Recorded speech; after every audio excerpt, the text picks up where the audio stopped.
Seja. Caríssimos amigos, a gente agradece aqui a todos, a gente agradece em especial aí a mocidade, né, que sempre quinzenalmente nos brinda com a alegria das suas músicas, e hoje mais uma vez esteve aqui conosco, e agora vão descer para as suas atividades. Nosso agradecimento ao George, a todos que estão aí auxiliando, muito obrigado. E a gente também dá as boas-vindas ao nosso querido irmão, Hélio Tinô, com a sua esposa, que também hoje nos brinda com a presença, dividindo com cada um de nós os seus conhecimentos num tema tão importante. Jesus à porta, Kardec é a chave.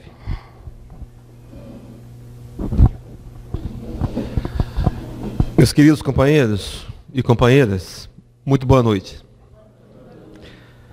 Que Jesus possa nos amparar, cada um, lá no íntimo do nosso coração. Que seja de verdade mesmo, essa noite muito especial. Vamos falar de Jesus, vamos falar de Kardec, vamos relembrar uma série de conhecimentos extremamente importantes para cada um de nós, como espíritos imortais, num processo contínuo de evolução moral.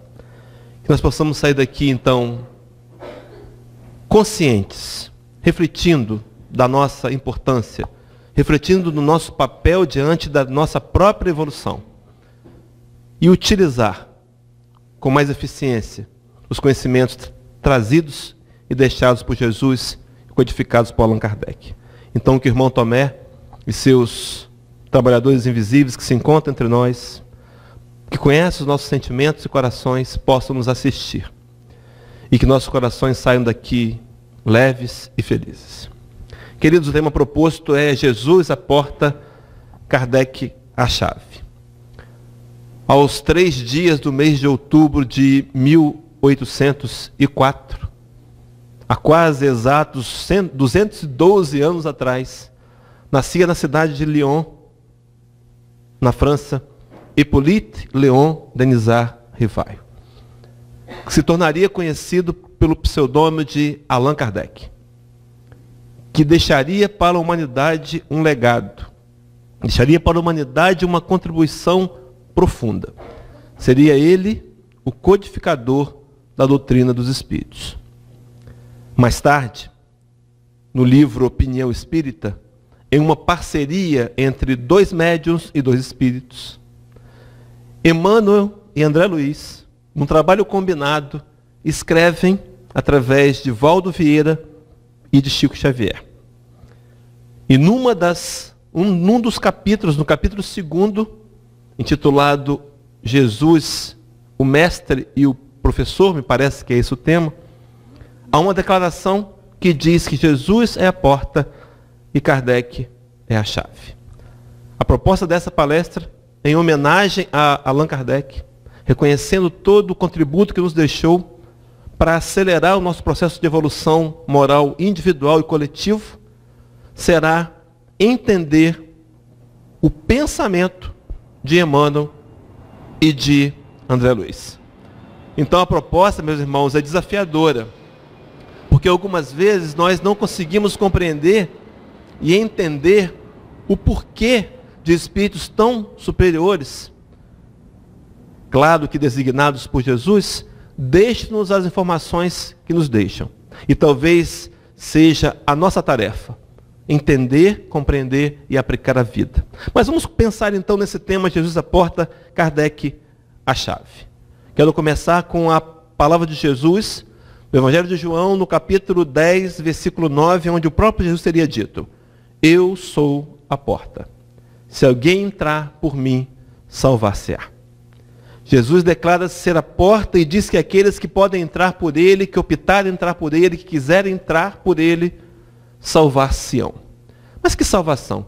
De que salvação, a que salvação o Cristo se referia?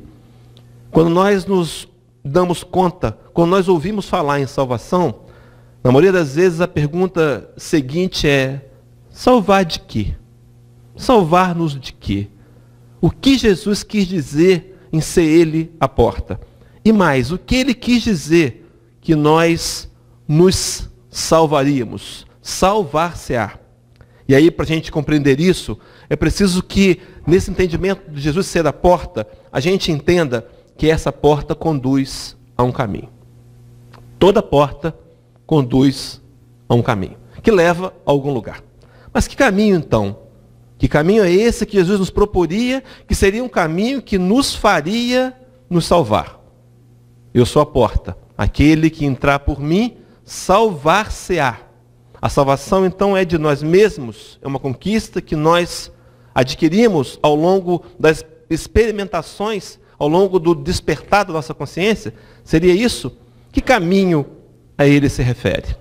No livro de Mateus, abrindo um parênteses aqui, capítulo 10, versículos de 10 a 14, na parábola do semeador, há uma inclusão de informação pelo próprio Jesus que nos cabe ressaltar nessa noite, para que a compreensão do Evangelho, a compreensão das falas do Cristo, sejam para nós cada vez mais claras. Comentei aqui numa das palestras que já fiz, que a informação precisa passar por vários níveis. A informação, na verdade, é a mesma.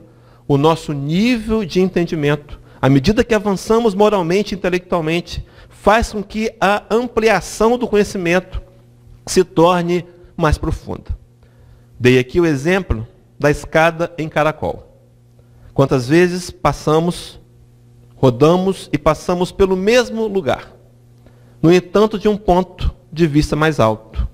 E por estarmos mais alto, mais elevados, podemos enxergar melhor e trazer mais detalhes do local. E à medida que subimos e giramos e voltamos aparentemente ao mesmo ponto de partida, enxergamos mais ainda. Jesus reconhecia isso, sabia isso. E nessa passagem ele vai dizer para a gente, os versículos narram assim, após contar a parábola do semeador. E acercando-se dele, os discípulos disseram-lhe, por que ele falas por parábolas? Ele respondendo disse-lhes, porque a vós é dado conhecer os mistérios do reino dos céus, mas a eles não lhes é dado. Parecia aqui que na teologia antiga, o Cristo fazia uma certa discriminação. Então as verdades, as informações eram só para um grupo. Aparentemente, nesse momento, até aqui, sim. Mas as informações viriam de novo. Veja o que vai dizer o cumprimento do texto. Porque aquele que tem, se dará. E terá em abundância. Mas aquele que não tem, até aquilo que tem, será tirado. Por isso lhes falo por parábolas. Porque eles, vendo, não veem. E ouvindo, não ouvem. E nem compreendem.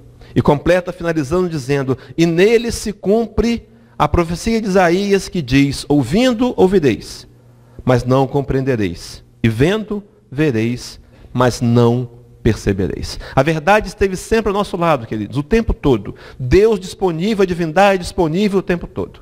Mas talvez faltava-nos a compreensão. Faltava-nos o entendimento. E essa profecia de Isaías está registrada no capítulo 6 do livro do grande profeta. Capítulo 6, versículos 9 e 10. Dizia essa profecia, que embora a informação tivesse acessível, nós não tínhamos capacidade de acessá-la. O tempo todo, Deus nos amou. O tempo todo, Deus nos ama. O tempo todo, Ele olha o nosso coração. Mas os nossos entendimentos, a teologia, a filosofia do passado não tinham concluído isso. Porque, na verdade, queridos, Jesus falava para espíritos imortais. Ele não falava para personalidades. Ele sabia que no momento futuro nós nos despertaríamos. Nós entenderíamos o que ele quis dizer e compreenderíamos em profundidade o que é amarmos uns aos outros. Porque haverá um dia na caminhada evolutiva, meus irmãos, que nós não vamos mais referirmos-nos ao Evangelho de Jesus como sendo o Evangelho de Jesus. Referiremos a ele, aos seus conhecimentos, como sendo o nosso próprio Evangelho. Porque um dia nós aprenderemos, a nossa consciência estará tão desperta, que nós compreenderemos de fato e sentiremos o Evangelho. Jesus falava para espíritos imortais capazes de rever conceitos e ao longo do seu processo evolutivo. Meus irmãos, hoje é um dia muito especial.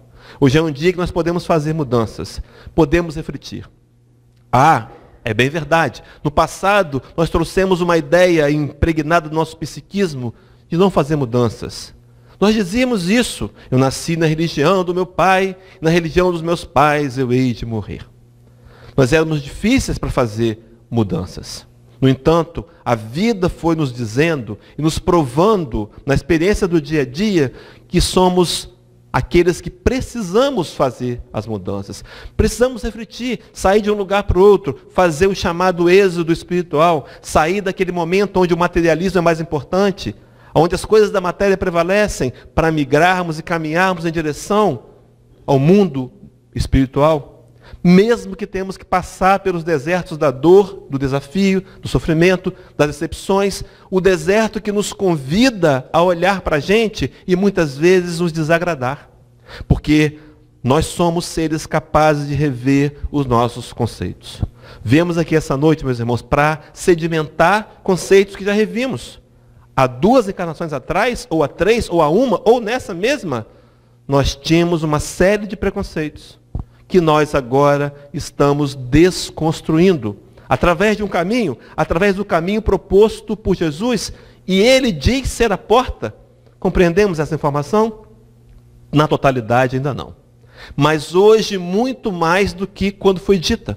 Quando essa fala foi dita, havia um sentido alegórico, havia um sentido de limitação. Os discípulos tentaram reproduzi-la, conseguiram parcialmente, mas hoje nós temos capacidade mental e espiritual e mais, temos recursos da espiritualidade, a terceira grande revelação, o Espiritismo, para nos trazer a base de compreensão. Então Jesus diz que ele é a porta para o caminho, a porta para esse caminho. Mas qual seria o caminho? Qual seria esse caminho? Para onde esse caminho nos conduziria? Meus irmãos, estamos falando de Jesus dizer que ele é a porta. E aqueles que entrarem por ele salvar-se-ão. Nós mesmos nos salvaremos. Mas para onde vai esse caminho? Qual é o fim desse caminho?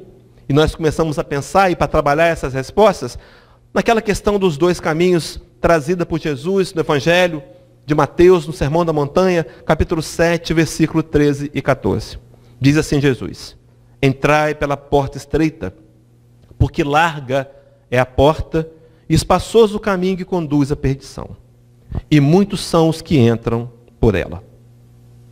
E porque estreita é a porta e apertado o caminho que leva à vida, e poucos há que a encontrem. Falava Jesus voltando-nos num processo de explicações continuadas de que a proposta então é um caminho que nos leve à vida. Será que o Cristo falava para aqueles homens, eles estavam mortos? Não, estavam vivos. De que vida? A que vida Jesus se referia? Meus irmãos, qual é a ideia que nós temos de vida? Quantas vezes hoje nós estamos preocupados em angariar recursos materiais, garantir o futuro, pensamos que isso seja uma proposta de vida, e também é. Mas os valores morais e as questões espirituais, aquelas pelas quais fez o Cristo descer num sacrifício profundo.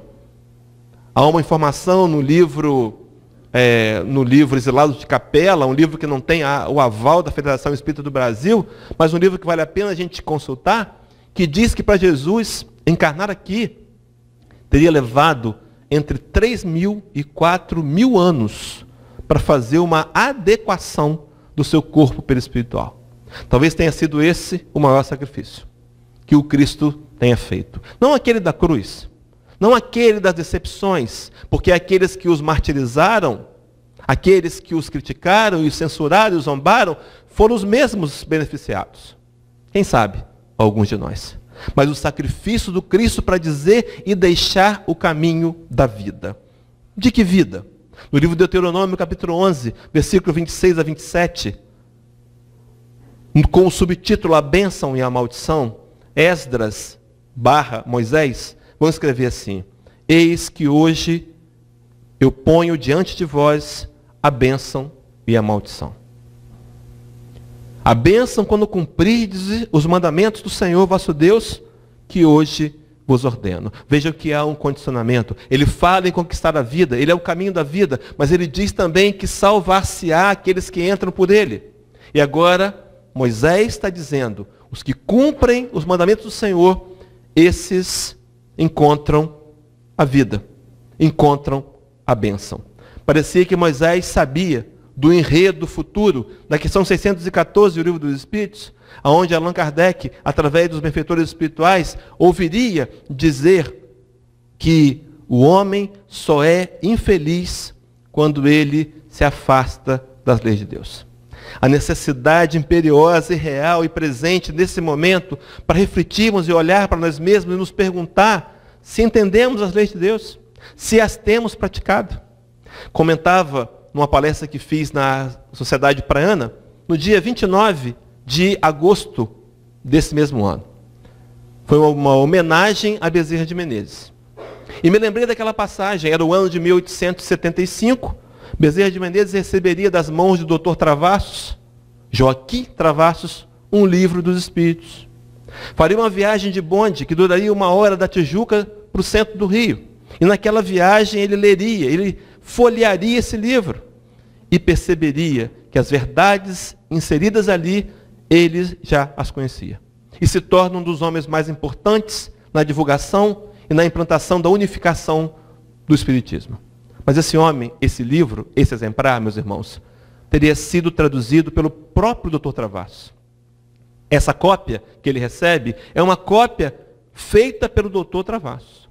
Não havia ainda parques gráficos, não havia ainda livros espíritas impressos no Brasil. Bezerra de Menezes recebe esse livro e o valoriza. Hoje, meus irmãos, nós temos acesso à literatura com preços extremamente baratos. Não sei quanto custa o Livro dos Espíritos, mas a FEB lançou uma edição que até o mês passado custava em torno de R$15. Será que eu tenho valorizado? Eu tenho o Livro dos Espíritos? Eu tenho lido? Eu sei que as leis morais estão inseridas na parte 3ª desse livro. Será que eu tenho consultado, me debruçado sobre essas informações? Porque são essas leis que definem a minha felicidade. São o exercício da lei, a compreensão dela e a prática da lei que definem a minha paz de espírito, a minha evolução, definem a bênção. Mas diz ainda Esdras, Moisés, dizendo, a maldição, se não cumprirdes os mandamentos do Senhor, vosso Deus, mas vos desviardes do caminho, que hoje vos ordeno, para seguirdes outros deuses que não conhecestes. Meus irmãos, a época, os séculos, os milênios passaram, cerca de 3 milênios e meio, mas o desafio é o mesmo. Estamos diante de fazer escolhas. Qual é a porta que eu vou, dessa vez, fazer a opção? A estreita ou a larga? Sim, a estreita exigirá sacrifício. A estreita exigirá, muitas vezes, a dor, o deserto. Mas ela, o caminhar nela, a recompensa são as bênçãos de Deus. A paz e a felicidade. Falava Jesus então que ele era a porta, e a porta salvaria, a porta conduziria a vida. Mas que vida, que salvação, o que é essa salvação? O que é essa vida? Há uma questão no Evangelho de João, capítulo 6, versículo 68, aonde Jesus está passando por um momento em que as perseguições começam.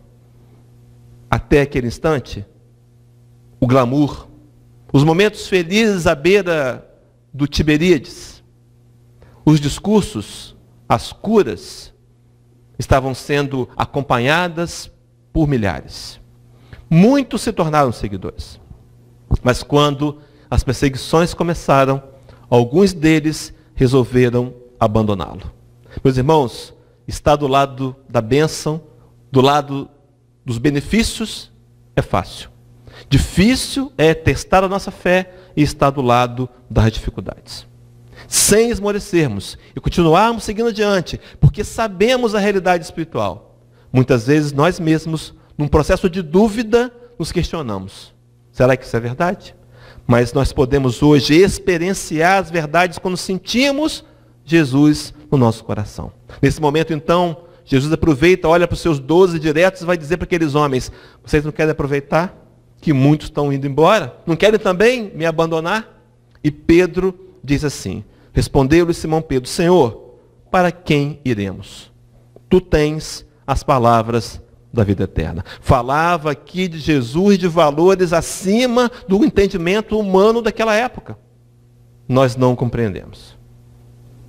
Nós não entendemos. Mas aqueles homens, mas Pedro entendeu.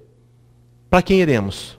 Tu tens palavras da vida eterna. As palavras de hoje, as palavras revertidas hoje pelo Espiritismo, nos sinalizam um caminho, meus irmãos, para a construção de valores morais, para a conquista da salvação, da vida eterna. Porque esse momento é extremamente passageiro.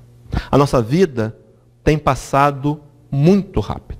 Estava olhando o quadro de avisos, o quadro de palestras, fui olhar lá fora, e nós já temos ali as palestras de novembro, além das de outubro. Sabe por quê, queridos? Porque está passando muito rápido. Daqui a pouco é só tirar uma folha e colocar outra no lugar. A vida tem corrido. Temos aproveitado a oportunidade reencarnatória que Deus nos deu. Recentemente eu vi uma palestra de Divaldo Franco, e se Divaldo Franco fala isso na internet, eu também posso falar. Ele disse, não sei onde está o dado, mas ele diz que o planeta Terra tem 30 bilhões de espíritos que pertencem à Terra. Se somos encarnados em 7 bilhões, há 23 bilhões desencarnados. Eu não sei qual foi o argumento que nós usamos para pedir mais essa chance, mas convencemos. Não sei que promessa nós fizemos, mas será que temos cumprido? O que tenho feito dessa encarnação? Eu tenho esquecido? Eu tenho sido engodado de novo pelo materialismo? Pelas sensações da matéria? E esquecido que sou um espírito imortal? As palavras de Jesus referiam-se e eram dirigidas a espíritos imortais e falava de vida eterna, de paz, felicidade completa, plenitude.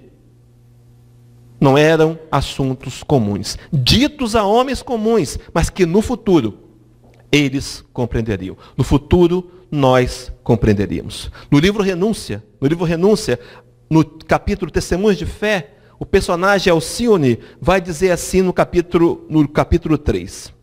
Chegamos à conclusão de que o Evangelho, em sua expressão total, é um vasto caminho ascensional, cujo fim não poderemos atingir legitimamente sem conhecimento e aplicação em todos os detalhes. O Evangelho como sendo o caminho ascensional. Jesus veio, queridos, ele é a porta, ele veio nos apresentar o caminho. E o caminho é o seu Evangelho. O Evangelho de Jesus, sim, é importante frisar isso. Na época do Cristo haviam outros evangelhos.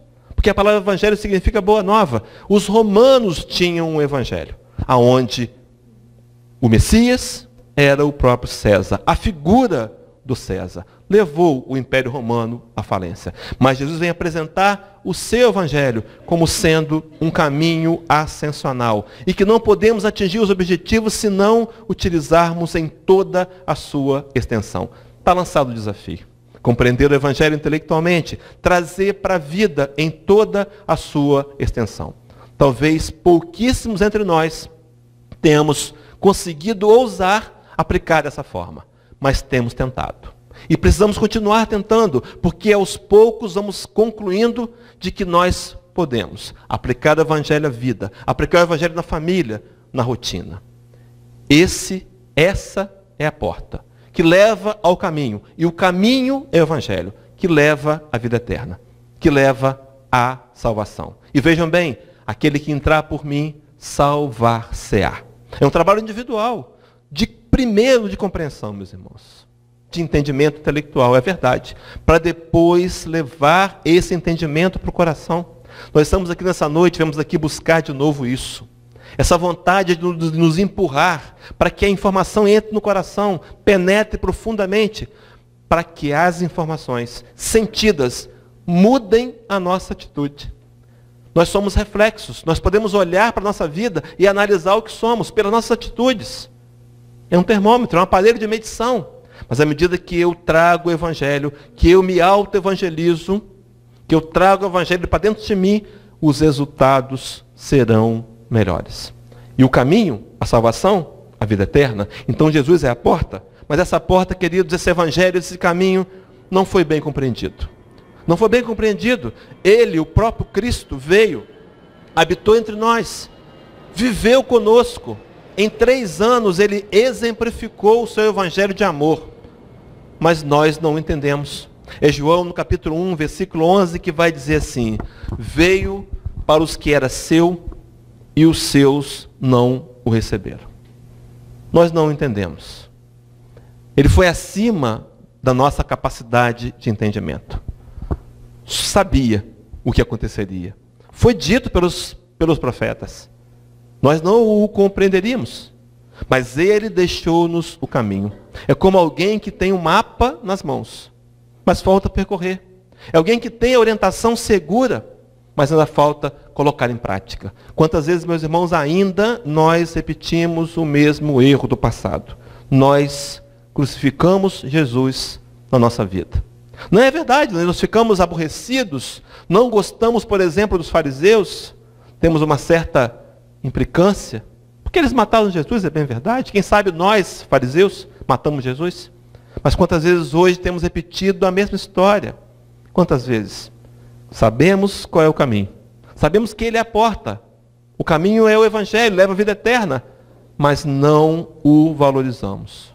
Negamos, traímos, esbofeteamos, cuspimos. É assim que a gente faz na prática. Repetimos a ação. E quantas vezes, meus irmãos, na invigilância, gera-nos inconscientemente o sentimento de culpa. Muitos de nós, trazendo resquícios da religião do passado, nos sentimos culpados por termos matado Jesus. E hoje continuamos matando. Está na hora de rever os nossos conceitos e repensar e entender a essência, a realidade do Evangelho de Jesus. Em nome de Jesus, em nome dele, nós aceitamos encargos no começo da Idade Média, no ano 300. O imperador Constantino, numa jogada, numa estratégia, teria instituído a religião, o cristianismo, como religião do Império Romano. E nos ofereceu postos de destaque, privilégios. E a nossa ganância e egoísmo, o desejo de poder, prevaleceu. E nós fomos aos poucos esquecendo o evangelho simples e básico. O amai-vos uns aos outros ficou para trás. Viramos governantes, viramos nação, viramos um povo que guerreou. Fizemos as cruzadas, matamos em nome de Jesus, cometemos equívocos e angariamos para nós mesmos uma série de dívidas. Éramos nós, queridos, por falta de conhecimento. Veio para os que eram seus e os seus não o receberam. Rejeitamos Jesus. Emmanuel, comentando esse assunto da crucificação, lá no livro Caminho, Verdade e Vida, na lição de número 90, ele vai dizer assim: nesse gesto de inovidável beleza espiritual, ensinou-nos Jesus que é preciso oferecer portas ao bem, até a última hora das experiências terrestres, ainda que, ao término da derradeira oportunidade, nada mais reste além do caminho para o martírio ou para a cruz dos supremos testemunhos. Meus irmãos, estamos dispostos como cristãos a abrir mão de nós mesmos, nos renunciar e aceitar a cruz? Mateus, no livro de Lucas, capítulo 9, versículo 23, há uma fala de Jesus que diz assim: e dizia a todos, se alguém quer vir após mim, negue-se a si mesmo. Numa outra tradução, renuncie-se a si mesmo, tome cada dia a sua cruz e siga-me. Meus irmãos, ainda nós hoje queremos fazer uma aliança impossível.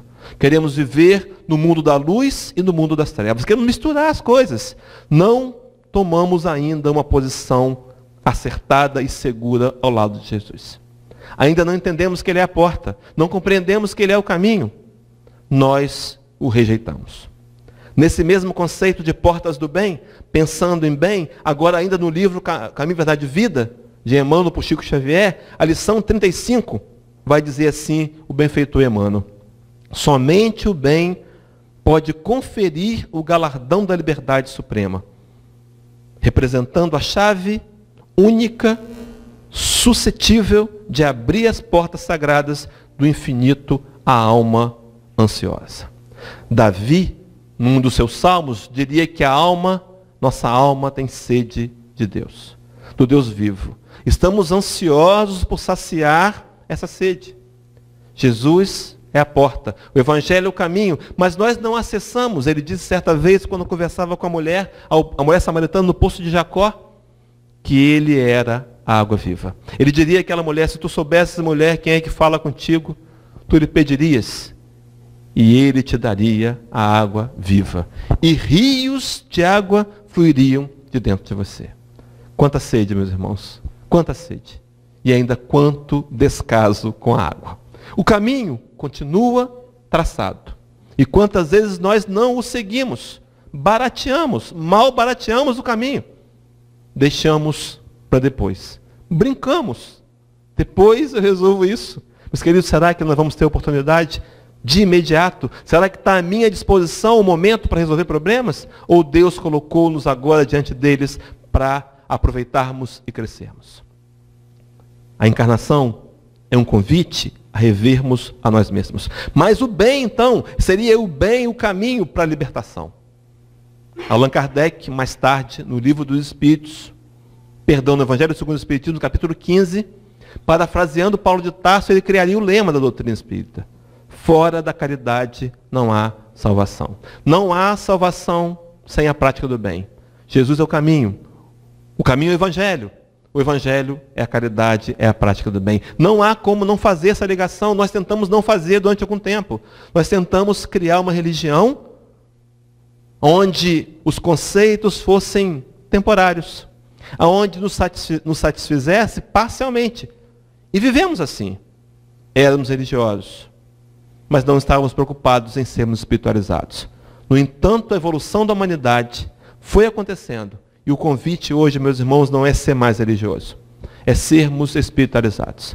É sermos guiados e direcionados para o sagrado, para o infinito, para o que é divino. Tenho me preocupado com isso. A pergunta, meus irmãos, não é só para vocês. Para todos nós que vão nos ouvir pela internet. E primeiro para mim. O ouvido mais próximo da minha boca é o meu. Será que nós temos procurado viver a nossa vida de forma que ela nos transforme em seres divinos? Será que eu tenho essa consciência ou isso é apenas intelectual?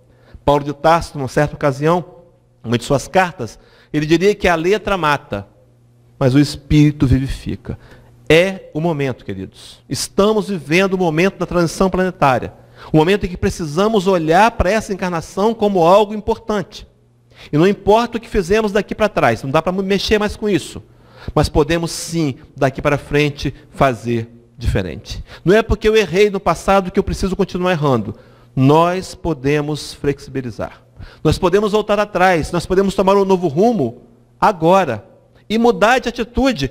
Ou pelo menos começar a mudar de atitude. Mas esse bem seria então a chave. E aí a gente começa a trabalhar a questão de Allan Kardec. Jesus a porta. Jesus, a chave é o bem. No capítulo 14 do Evangelho segundo o Espiritismo, item 9, nas instruções dos Espíritos para fechar essa ligação e dar seguimento, diz assim: compreendem que para chegar a Deus, uma só é a senha: caridade. Talvez hoje a gente pudesse substituir chave por senha, não é? Uma chave mais moderna. Entramos na internet, temos lá na empresa uma chave de acesso, é uma senha. A chave, então, é a caridade. Jesus, a porta que conduz ao caminho que salva e que dá vida, vida eterna. A chave, a caridade. A chave, o exercício pleno do bem. Meus irmãos, eu estou sendo claro? A chave é o exercício pleno do bem. Sabe o que eu tenho feito? Interessante que a gente tem uma certa facilidade de fazer o bem para o outro. Aquele que está à nossa volta, na casa espírita, é mais fácil fazer o bem. É mais fácil fazer o bem no trabalho. Mas será que eu tenho feito o bem na minha casa? Porque essa é a essência. Nós somos projetados para um dia nos tornarmos benfeitores. A nossa meta, daqui a algumas encarnações, é sermos iguais a esses invisíveis que estão aqui hoje, da equipe do irmão Tomé. Companheiros que passaram pelas dificuldades que nós passamos hoje e galgaram o nível de modalidade tal que os permite trabalhar direto com Jesus. Direto com os benfeitores espirituais. Será que nós, daqui a um tempo, seremos eles? Mas para que atinjamos esse objetivo, precisamos passar pelas atribulações da vida, pelos desafios que começam a ser agora. E sabe aonde? Na família. Um dia socorreremos centenas ou milhares. Mas e os poucos que estão na minha casa? Hoje, eu tenho socorrido? Quantas vezes ignoramos? E é fácil ignorar. É fácil arrumar justificativa. Não, ele não gosta de mim, eu também não gosto dele.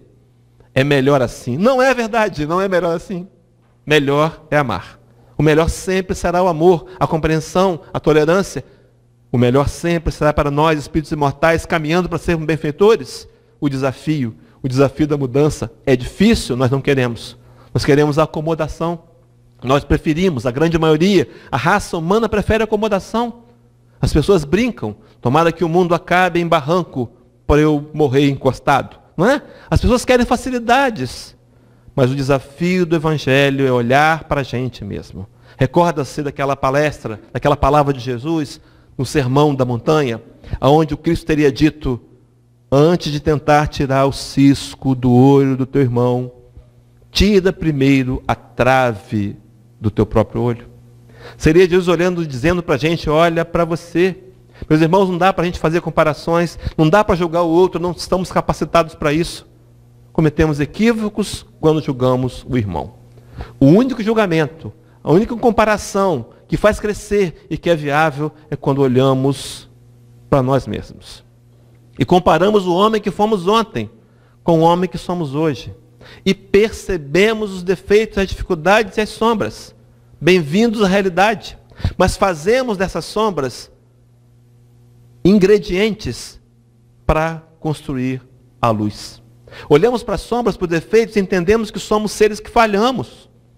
Não somos infalíveis, ainda falhamos. Exceto, possivelmente, missionários entre nós. Mas ainda falhamos.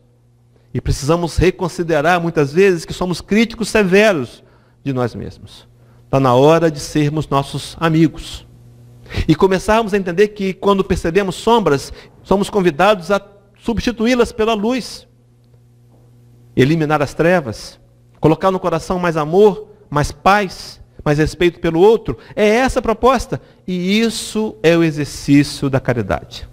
Porque a primeira caridade precisa começar por nós mesmos. A autocaridade.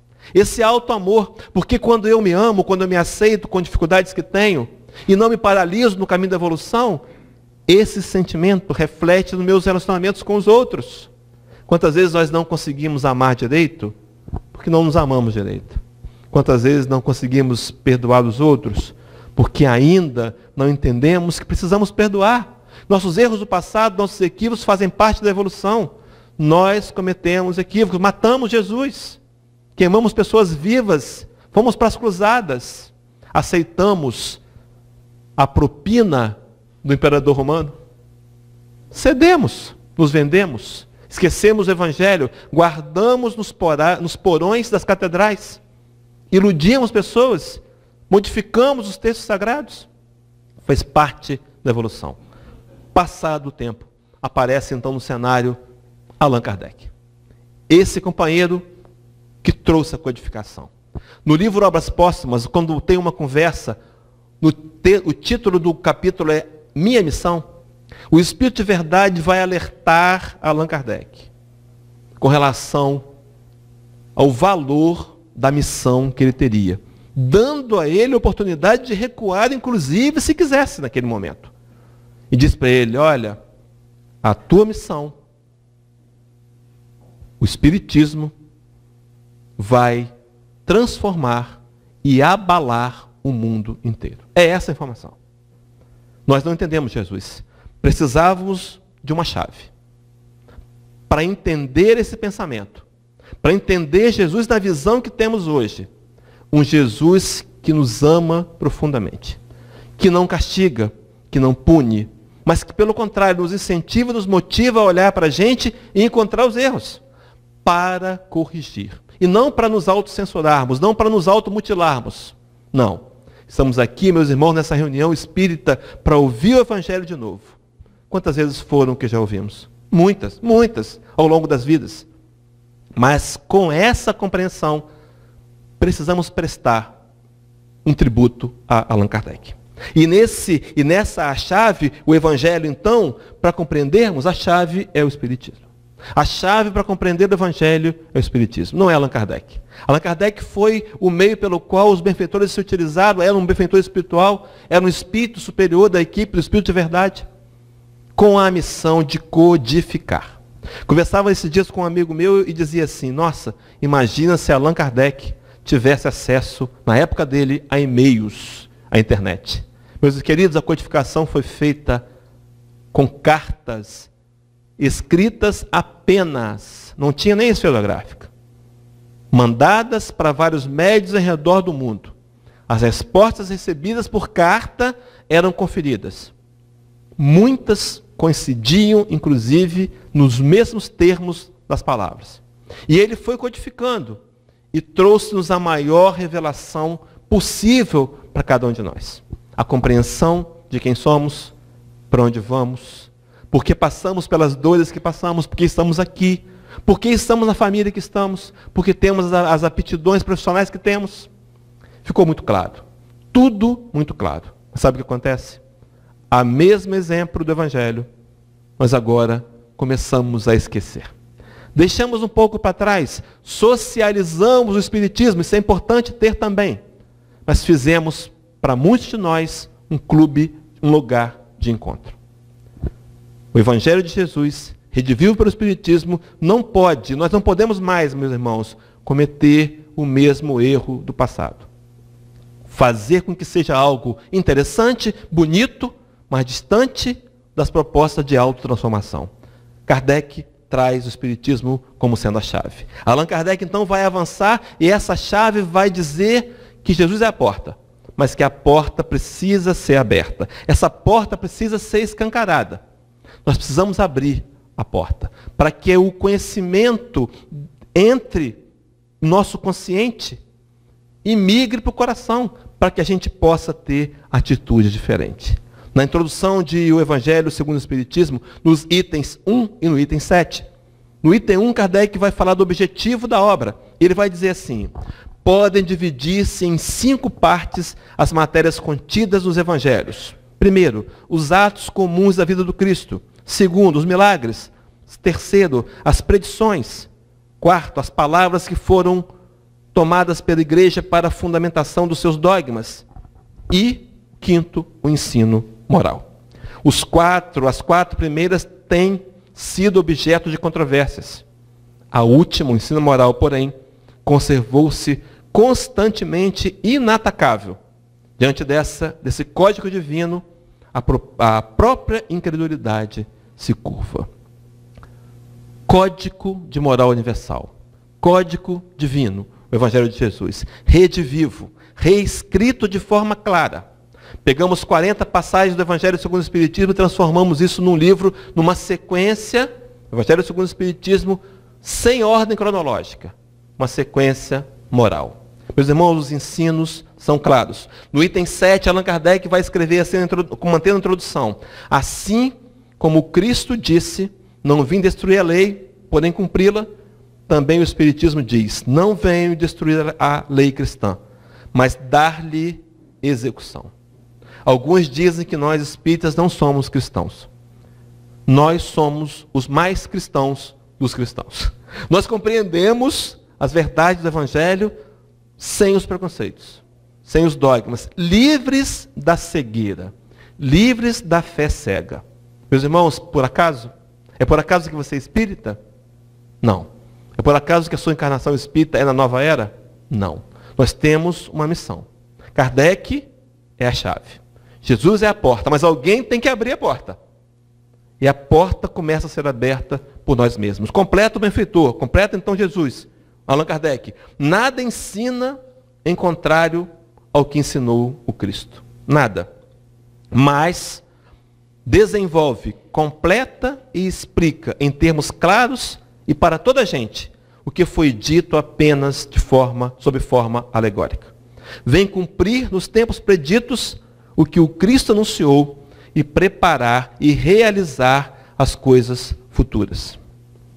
Ele é, pois, obra do Cristo. O Espiritismo é obra do Cristo, que preside conforme igualmente o anunciou a regeneração que se opera e prepara o reino de Deus na terra. Meus queridos, nós estamos diante de uma transformação do planeta. Nós somos os agentes dessa transformação. Somos nós convidados a assumir esse papel na regeneração, começando pela nossa própria regeneração. Jesus, a porta, Kardec, a chave. Precisamos então permitir que Jesus entre definitivamente e de forma marcante no nosso coração. Meus irmãos, eu não quero ser repetitivo, mas eu quero que você leve essa informação. Nós viemos aqui essa noite porque o nosso coração está com saudade de Jesus. Nós viemos aqui essa noite porque nós precisamos que Ele entre no nosso coração. E quando Ele entrar no nosso coração, nós vamos abrir a porta do próprio coração para os outros. Porque nós só podemos levar esse Cristo redivivo quando nós o sentimos em nós. A arte de ensinar é a arte do exemplo. A minha vida, claro que com limitações, com dificuldades que eu estou enfrentando, mas eu tenho tentado ser um bom discípulo, eu tenho tentado ser aquele que exemplifica Jesus. Eu me pergunto, já criei esse hábito de perguntar a mim mesmo, o que faria Jesus se tivesse em meu lugar? Nessa situação, nessa família, nesse trabalho, nesse desemprego, nessa crise, nesse carro, nessa dor? Quantas vezes esquecemos disso? Fazemos da nossa maneira, o império do egoísmo prevalece. Continuamos crucificando Jesus. Para que o Evangelho? Para que o Espiritismo? Para que a mensagem clara e cristalina dessa vez? Para nos cobrar? Não. Para nos transformar em pessoas melhores. Porque o exercício do amor, a verdadeira caridade, a prática do Evangelho é a ação em benefício do outro. E de nós mesmos. No Evangelho de Jesus, quando ele diz, amai-vos uns aos outros, assim como eu vos amei, ele se coloca como referência, é ele a referência. Temos examinado Jesus? Temos pensado como ele ama? Paulo de Tarso, que criou o lema do Espiritismo, que Kardec só decodificaria, ele vai dizer na carta aos Gálatas, capítulo 6, versículo 2, levai as cargas uns dos outros, e assim cumprireis a lei do Cristo. Meus irmãos, não há como cumprirmos a lei de amor sem levar a carga uns dos outros. Será que temos perguntado, pelo menos, a carga qual é? A gente não consegue mais ter tempo para perguntar às pessoas o que ela está sentindo.